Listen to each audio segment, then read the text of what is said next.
वक्रतुंड महाकाय सूर्यकोटि समप्रभ निर्विघ्नं कुरु मे देव सर्वकार्येषु सर्वदा। या कुंदेन्दुशारदवलया शुभ्रवस्त्रावृता, या विनावर्दण्डमण्डितकरा, या श्वेतपद्मासना, या ब्रह्माञ्च्युतशङ्करा प्रभृति देवे सदा वन्दिता। सामन्पातु सरस्वती भगवती निशेष जाड्यपहा। जय जय रघुवीर समर्थ। श्री गणेशाच्या चरणी नतमस्तक होऊन, पांडुरंग परमात्म्याच्या चरणी नतमस्तक होऊन, सर्व संतांच्या चरणी नमस्कार करून, श्री सद्गुरु चरणी शिरसाष्टांग नमस्कार करून आजच्या या सेवेच्या 105व्या भागाला आपण सुरुवात करत आहोत।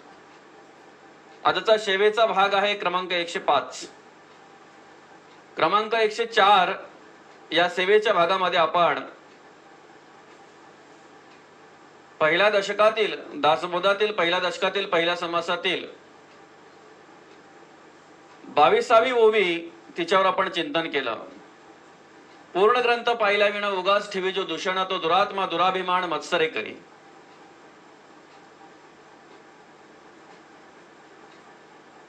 आपण बघितलं की देवाच्या वचनावर माणसाचा अविश्वास असला की माणसाकडे भ्रम निर्माण होतो, आशंका संदेह संशय येतो।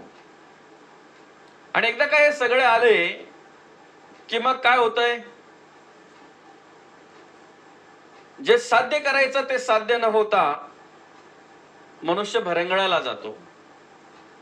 आणि म्हणूनच अविश्वासामुळे ज्याची प्राप्ती व्हायला पाहिजे त्याची प्राप्ती होत नाही, म्हणून विश्वास महत्वाचा आहे।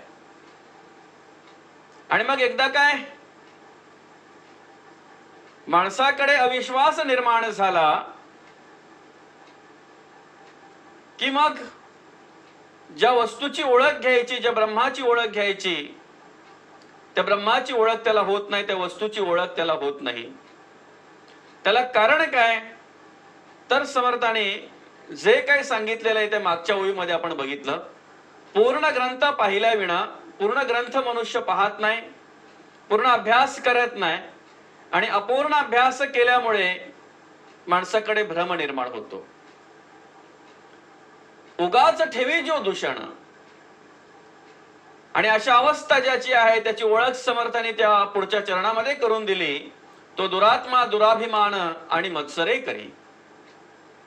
आता हा मत्सर येण्याच्या आधी कोण येतो, हा मत्सर आपल्याकडे का येतो, मत्सर आपल्याकडे केव्हा येतो, त्याची ओळख समर्थाने ह्या ओळीमध्ये करून दिलेली आहे।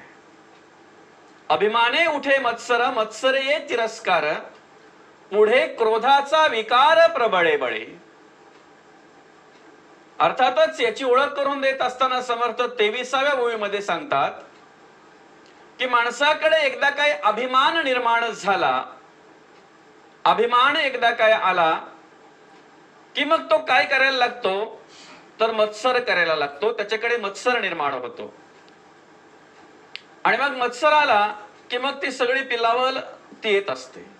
अभिमाने उठे मत्सर, मत्सर ये तिरस्कार, मत्सरानंतर मग तो तिरस्कार येतोय, पुढे क्रोधाचा विकार प्रबळे बळे। अर्थातच मग त्या सर्व विकारांची रांग लागते, ते सर्व विकार एकामागे एक निर्माण होतात किंवा येत असतात। आणि म्हणूनच मग हे सगळे येऊ नयेत त्यासाठी काय केलं पाहिजे, तर भगवत वचनावर एकतर आपला विश्वास पाहिजे, आणि भगवत वचनावर विश्वास ठेवून ते भगवत वचन त्याचा आपण पूर्ण अभ्यास केला पाहिजे। अन्यथा काय होईल, तर मग ही सगळी पिल्लावळ आपल्याकडे निर्माण झाल्याशिवाय राहणार नाही, हे सगळे विकार आपल्याकडे आल्याशिवाय राहणार नाहीत। आणि एवढे सगळे विकार जर माणसाच्या पिंडामध्ये आलेत, माणसाच्या मनामध्ये जर एवढे सगळे विकार आलेत, तर त्याला अधोगती प्राप्त झाल्याशिवाय राहणार नाही। मग अभिमान जो आहे तो वेगवेगळ्या प्रकारचा अभिमान माणसाच्या पिंडामध्ये आपल्याला पाहायला मिळतो। अभिमानाचे अनेक प्रकार आहेत, पण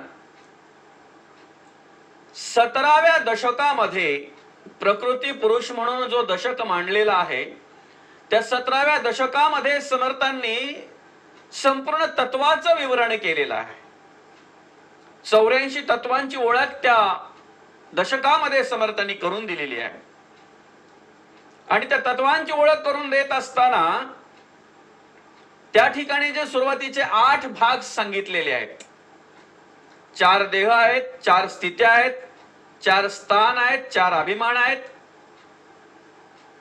4 भोग आहेत, 4 गुण आहेत, 4 मात्रा आहेत, 4 शक्ती आहेत. 8 चोक 32 या 32 तत्वांची ओळख करून देताना अभिमान जो आहे त्या अभिमानाचे मुख्य 4 प्रकार मांडलेले आहेत. बघा समर्थाने या 23व्या ओवीमध्ये कसं मांडले बघा. एकदा काय 22व्या ओवीमध्ये समर्थाने दाखवलं, पूर्ण ग्रंथ पाहिल्या विना उगाच ठेवी जो दूषण, तो दुरात्मा दुराभिमान मत्सरे करी. हा मत्सर केव्हा येतोय, मग ते 23व्या ओवीमध्ये समर्थाने ओळख करून दिलेली आहे. अभिमाने उठे मत्सर, मत्सरे तिरस्कार, पुढे क्रोधाचा विकार प्रबळे बळे. हा अभिमान समर्थाने त्या ठिकाणी 4 प्रकारचा मांडलेला आहे. विश्व, तेजस, प्राज्ञा आणि प्रत्येगात्मा. विश्व, तेजस, प्राज्ञा आणि प्रत्येगात्मा अशा प्रकारे 4 प्रकारचा अभिमान त्या ठिकाणी दाखवलेला आहे. माणसाकडे वेगवेगळ्या प्रकारे अभिमान निर्माण होत असतो. वेगवेगळ्या भागातून वेगवेगळ्या गोष्टीचा वेगवेगळ्या स्थितीमध्ये माणसाकडे तो अभिमान निर्माण होत असतो.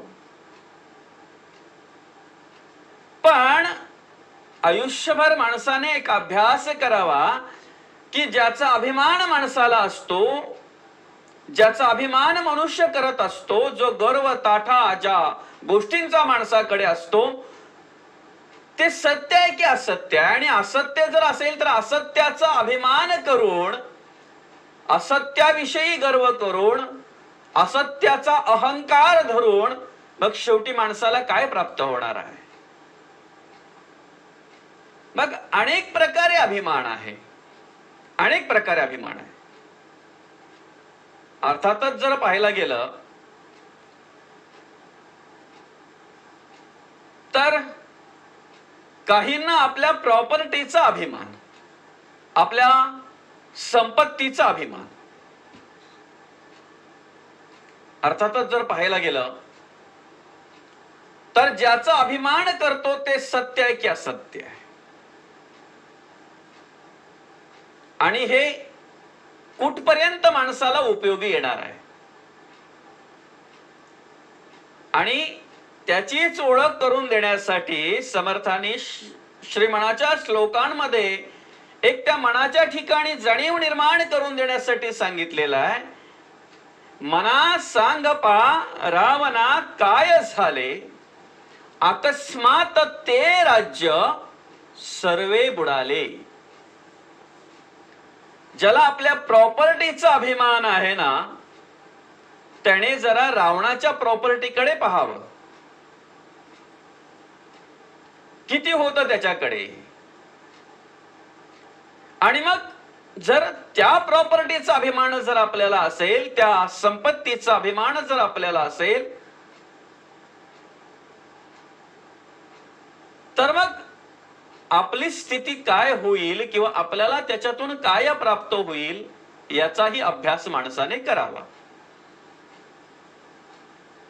म्हणून त्या मनाला हाक मारून मनाचं नाव घेऊन समर्थाने सांगितलेले, मना सांग पा रावणा काय झाले. अकस्मात ते राज्य, ते राज्य म्हणजे त्या ते मध्ये सगळंच आलं, जे त्याच्याकडे होतं ते सगळंच आलं. सर्वे बुडाले. म्हणून एका सुभाषितकाराने मस्त मांडलेलं आहे, माणसाकडे, माणसाच्या आयुष्यामध्ये सगळ्यात मोठी जर त्याच्याकडची संपत्ती असेल तर त्याच्याकडे असलेले चांगले विचार. कारण धन आणि बळ ह्याच्या गुणे माणसाकडे नको ती कर्म निर्माण होतात, नको त्या वाईट मार्गाकडे मनुष्याची वाटचाल होते.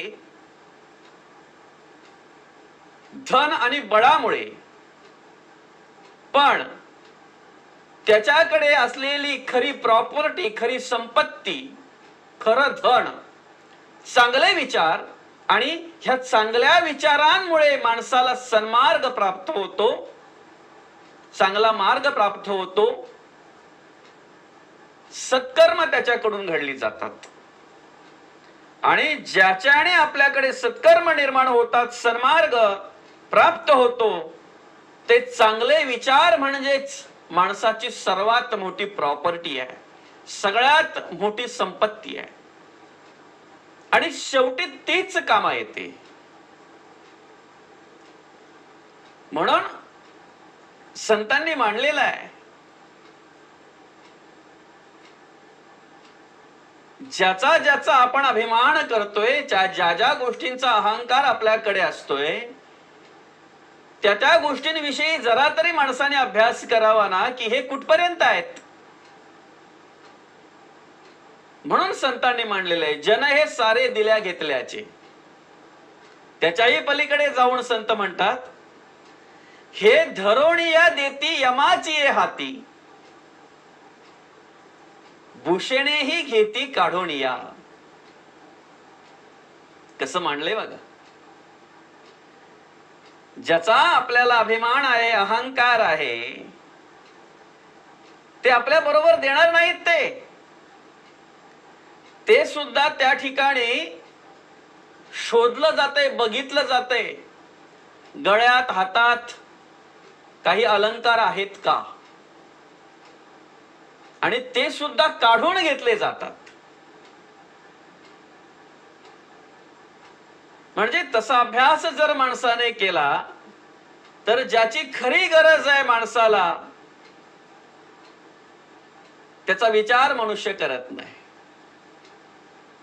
ज्याचा खरोखर स्वाभिमान असावा माणसाला, त्याच्याविषयी माहितीच नाही, त्याच्याविषयी ज्ञानच नाही. आणि जे नश्वर आहे, नाशिवंत आहे, जे काही वेळापुरतं फक्त सुख देणार आहे, चिरकाल निरंतर नाही, काही वेळापुरतं जे सुख देणार आहे, क्षणिक सुख ज्याला म्हणतात, ते ज्याच्यातून प्राप्त होणार आहे, त्याचा अभिमान माणसाला. बघा ना, गळ्यामध्ये चैन घातली की माणूस किती अगदी कशा प्रकारे राहतोय बघा. जरा 2-4 चैनी हातामध्ये, 2-4 अंगठ्या असल्या हातात, मनगटामध्ये ब्रेसलेट असला हातामध्ये, की बघा अगदी कसं असतंय ते, अगदी वेगळ्याच प्रकारचं. म्हणजे इतर माणसांपेक्षा मी कोणतरी वेगळाच आहे असं ते दिसत असते, असं तो दाखवत असतोय.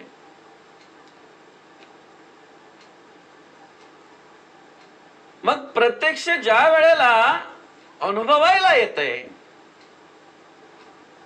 प्रवासात असताना ज्या शीटवर तो बसलेला, त्या शीटवर त्याच्याच बाजूला एक गरीब माणूस येऊन बसला, पण हा ह्याच्याच अहंकारामध्ये, ह्याच्याच तो सगळ्या त्या अलंकारांकडे पाहायला लागला, दागिन्यांकडे पाहायला लागला, आणि त्या गरीब माणसाकडे असंच काहीतरी एक, जसं काही कोणी वेगळ्याच पद्धतीचा बसलाय की काय असं दाखवायला लागला. म्हणजे त्याच्या तो अहंकाराच्या तोलातच, पण खूप अंतराचा, खूप लांब पर्यंतचा प्रवास. आणि मग ज्या वेळेला याला भूक लागली, त्या वेळेला मनामध्ये एक विचार केला की आता काय खावं. समोरचा माणूस गरीब होता, पण त्याच्याकडे अन्न होतं, खाण्यासाठी त्याने डबा बरोबर आणलेला होता, त्याच्या बॅग मध्ये तो डबा होता. बॅग म्हणजेच साधी पिशवी. आता तो डबा दिसतोय पण त्याचा आहे. मग ज्याचा अहंकार तुला होता आतापर्यंत, ज्याच्या तोलामध्ये तो होता, ज्या दागिन्यांच्या अहंकारामध्ये होता,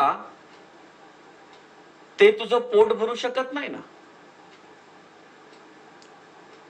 म्हणजे त्या ठिकाणी एक जाणीव प्राप्त करून दिली की बाबा रे, ज्याचा तुला अहंकार आहे, त्यावेळेला ते तुला उपयोगी नाही. माणसाला भूक लागल्यानंतर माणूस अन्नच खातो, सोनं खात नाही. असू नये असं नाही, असावं, पण त्याचा अभिमान आपल्याकडे नसावा. सूक्ष्मातून माणसाकडे वेगवेगळ्या प्रकारचा अभिमान येतो. सूक्ष्मातून वेगवेगळ्या प्रकारचा. काहींना आपल्या सौंदर्याचा अभिमान,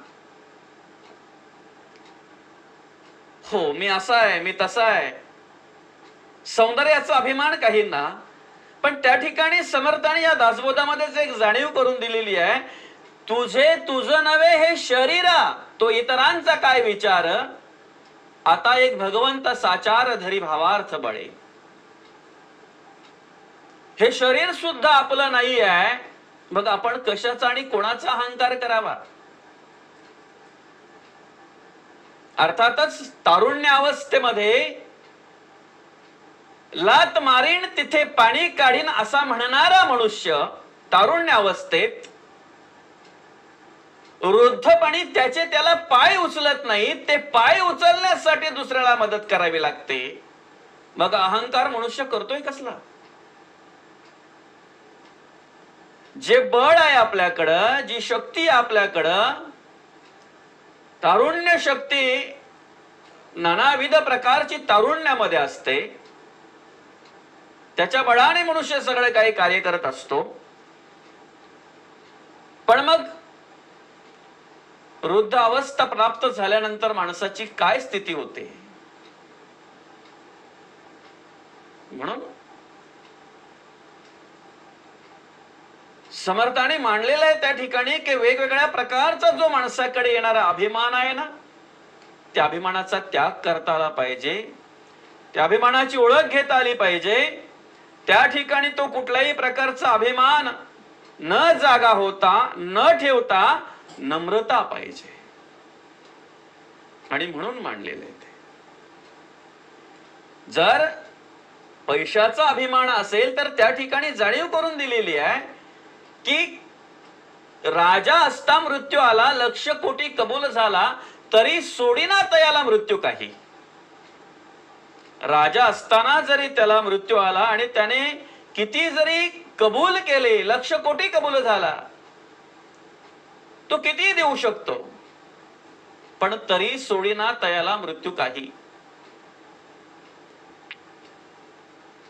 ह्या सगळी उदाहरण आपल्या डोळ्यासमोर असतात, तरी सुद्धा मनुष्य आपल्या डोळ्यामध्ये धूळ टाकून, भुरळ घालून तो कार्य करत असतो.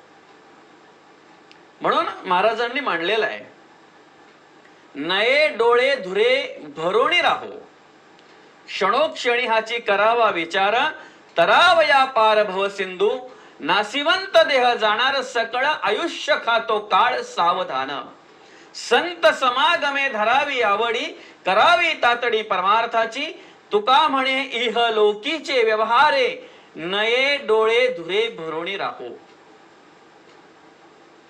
हे सगळं काही कार्य करत असताना आपण संपत्ती गोळा करू नये का, करावी.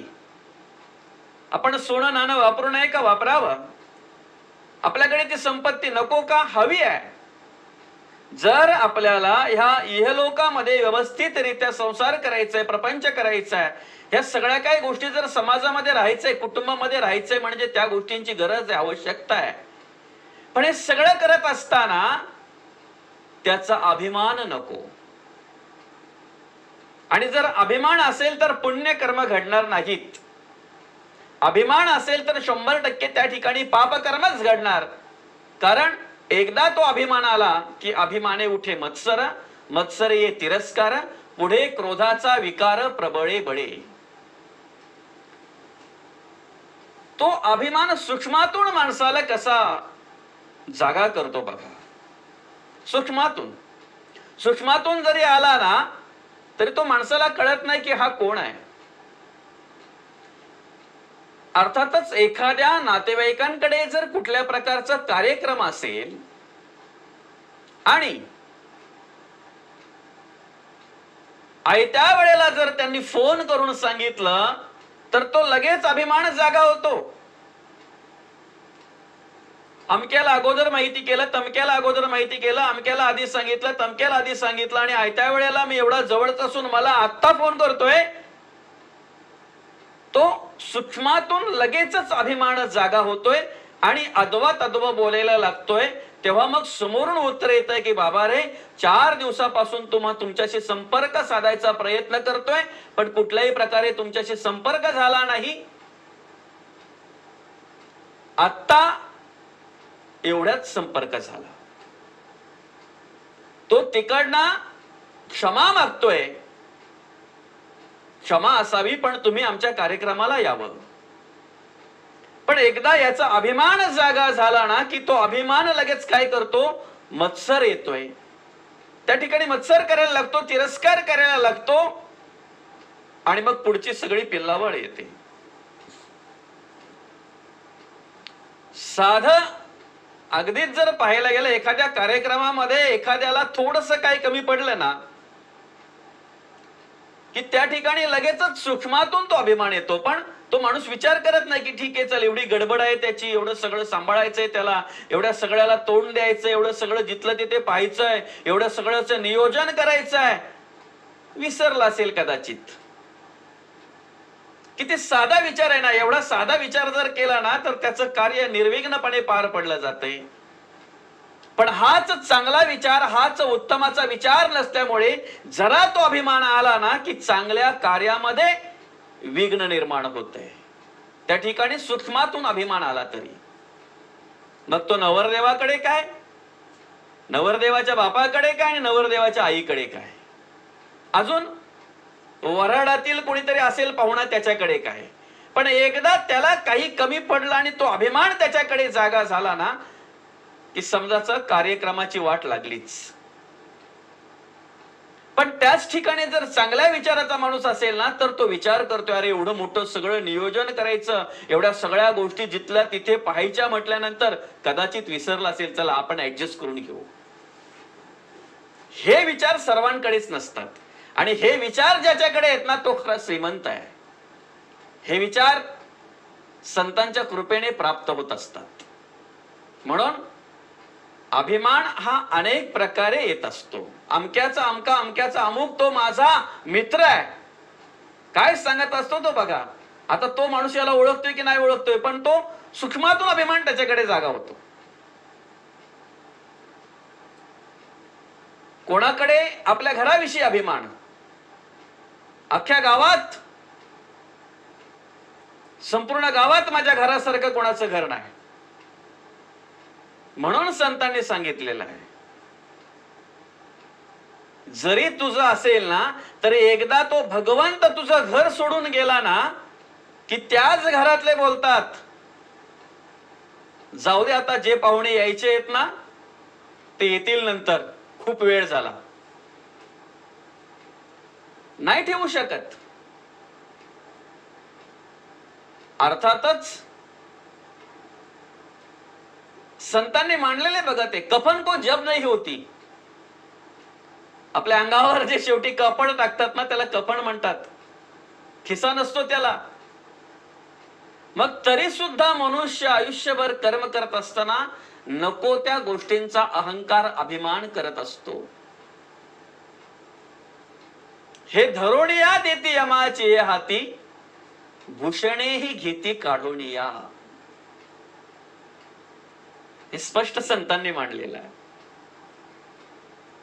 म्हणून आपण आपलं जे काही संसारामध्ये कर्मयोगे सकळ मिळाली, एके स्थळी जन्म आली, आपली येत ना ती, त्यांच्याशी प्रेमाने राहावं, प्रेमाने वागावं, त्यांचा सांभाळ करावा, त्यांचं प्रतिपालन करावं. उदरनिर्वाहासाठी जो उद्योगधंदा आहे, व्यापार आहे तो करावा. पण ते तुवा आपुली मानली कैसरे पडत मूर्खा. ही जाणीव समर्थांनी करून दिलेली आहे. कर्मयोगे सकळ मिळाली, एके स्थळी जन्म आली, ते तुवा आपुली मानिली कैसरे पडत मूर्खा.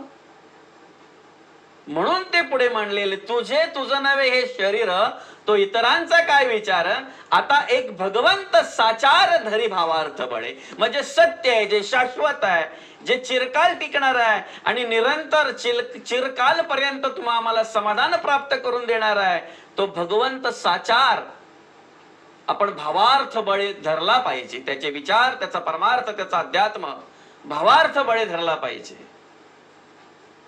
म्हणून ज्याच्या विषयी माणसाकडे अभिमान असतो, नवीन गाडी घेतली म्हणून अरे घ्यावी ना. आपल्याकडे जर बळ असेल, सामर्थ्य असेल, आर्थिक स्थिती जर आपली चांगली असेल ना, तर आपल्याला हवी ती गाडी आपण घ्यावी आणि आपल्याला हव्या त्या गाडीतून आपण फिरावं. पण तिचा अभिमान नको ना. समोरच्याला दाखवत असतो, अगदी स्तुती करत असतो, त्याच वेळेला कुत्रा येऊन वरती तंगडी करून जातो. म्हणजे त्याला त्याच्या गाडीची किंमत त्या ठिकाणी दाखवतो. अभिमान नको.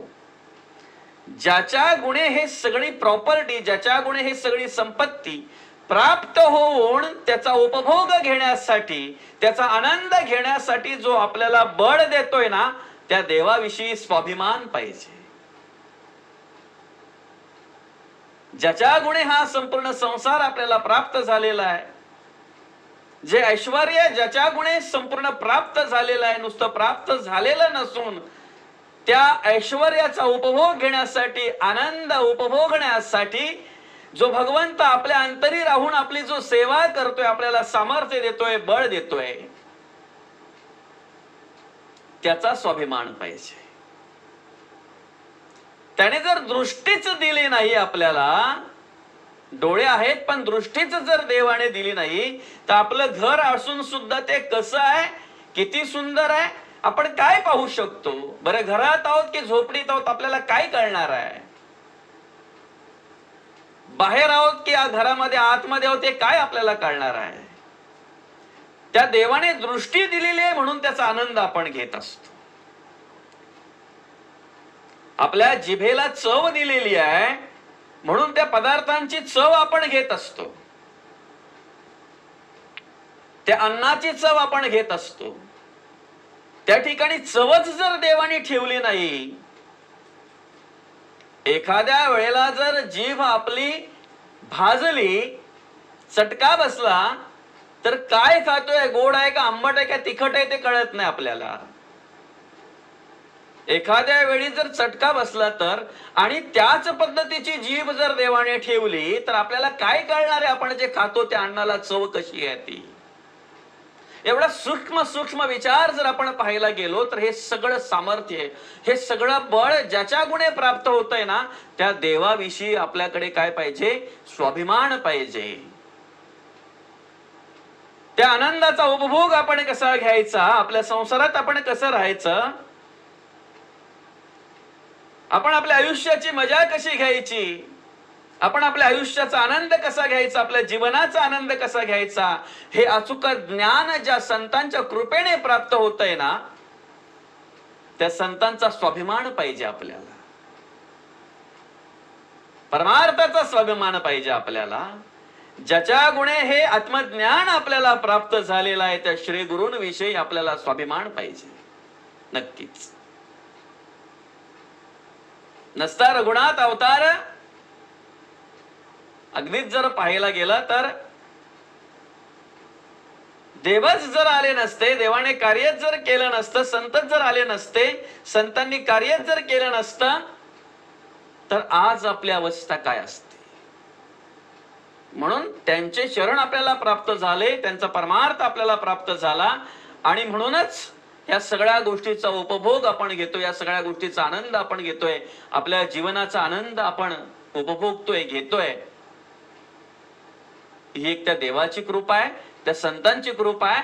त्या देवाविषयी, त्या संतांविषयी आपल्याला स्वाभिमान असावा. नक्कीच. ज्या पद्धतीने या ओवीमध्ये समर्थांनी मांडलेले अभिमाने उठे मत्सर, मत्सरे तिरस्कार, पुढे क्रोधाचा विकार प्रबळे बळे, तो अभिमान आपल्याकडे सूक्ष्मातही नको. शेवटपर्यंत आपल्याला नम्रतेत कार्य करायचं आहे आणि ती नम्रता आपल्या अंगी असावी. ही नम्र निवेदन, हे नम्र प्रार्थना आपण देवाकडे करून, पांडुरंग परमात्म्याकडे करून, समर्थांकडे करून आजच्या या भाग क्रमांक 105 ही सेवा श्री समर्थ चरणी अर्पण करून या ठिकाणी थांबूया. या भागाला पूर्णविराम देऊया, या सेवेला पूर्णविराम देऊया. रामकृष्ण हरी, रामकृष्ण हरी, रामकृष्ण हरी.